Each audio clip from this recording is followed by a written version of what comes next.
you know the Republicans are objecting to everything. And they want a party of no and obstruction, et cetera. Now, it's on all the issues. But today we had a perfect example of it. What they're doing is they're blocking all the nominees, not all, but a lot of the nominees for Obama. 101 nominees are right now being blocked. Yesterday we told you about a judicial nominee that is being stalled by the Republicans because she's openly gay. She has dared to be openly lesbian, and she has advocated for lesbian and Mexican rights before. How dare she, right? So they're holding her. Now, they're holding 101 people overall. Now, the other thing that's driving people crazy is that they're secret holds a lot of times. So they'll say, all right, somebody in the Republican Party is holding it, but we're not going to tell you who. So Democrats want to put an end to that. They're saying, look, at the very least, when we put the person up, 6 days, if you want to put the hold up, 6 days later, you have to tell us who's holding it up. Just tell us which of your senators. What do you care? You guys are Republicans. Aren't you proud to be holding up all this stuff?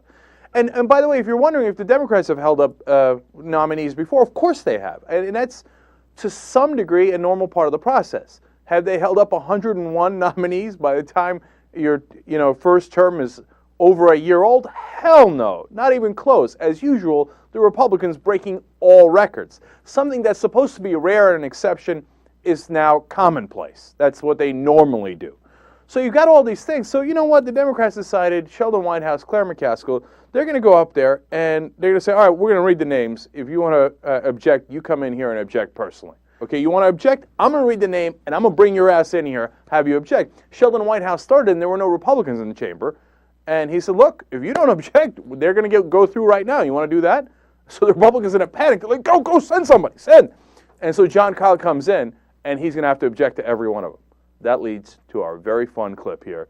Let's go to clip number 9. Call up executive calendar numbers 650. And I will object. Reluctantly, I will have to object to my colleague's request. We do have 101 nominees on the executive calendar, so I will continue forward, and I will call up executive calendar number 701, nomination of Nancy Freudenthal. Ask unanimous consent? I object. I will now call up executive calendar number 702. Ask unanimous consent. Mr. President, I object. Let's try another one. Mr. President, for the same reasons stated before, I object. You want to know why the country doesn't trust us? It's because of this kind of nonsense, shenanigans, or as my mother would say, it's just poodle dog. That's her word for nonsense, poodle dog. I don't think she means to insult all the poodle owners in the world, but it's a good phrase. Mr. President, I ask unanimous consent that the Senate proceed to executive calendar number 404, the nomination of Warren Miller. Is there objection? Mr. President, reserving the right to object not on my own behalf, but on behalf of the minority, I would object. Mr. President, I ask unanimous consent that the Senate proceed to executive calendar number 500, the nomination of Julie Reiskin. I'd be happy to object to that. Objection is heard. Thank you. I ask unanimous consent that the Senate proceed to executive calendar number 501. President, I object. Number 556.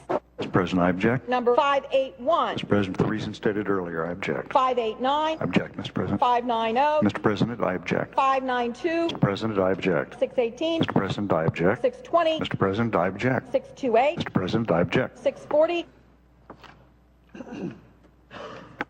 Mr. President, I object. I ask unanimous consent that the Senate proceed to executive calendar number 643. Mr. President, I object. 647. Mr. President, I object. 648. Mr. President, I object. 649. Mr. President, I object. I've got through. I had 20 that I was going to try to do. There's 80 of them. I'll be back. I can keep busting you up all night long, Kyle. That's basically what McCaskill's saying. You want to run that shiz poodle dog thing on me here? Well, I'm not having your shenanigans.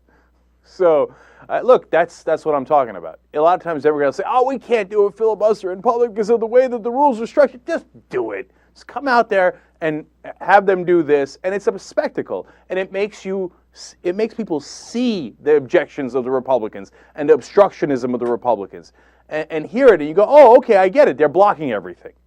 Right? It's politics. You need to make things clear. So I love that they're doing this. And give credit to Ben Craw of Huffington Post, who put that together and edited it together. And then finally, John Kyle. I was amused by two things. Well, on this one, it's not on my behalf. I'm just objecting on behalf of the entire Republican Party. And on that one, I'm happy to object, yes. Are you unhappy to object about some of them? Because you can let them through, you know. All right. So good job by the Democrats. Rare good job by the Democrats.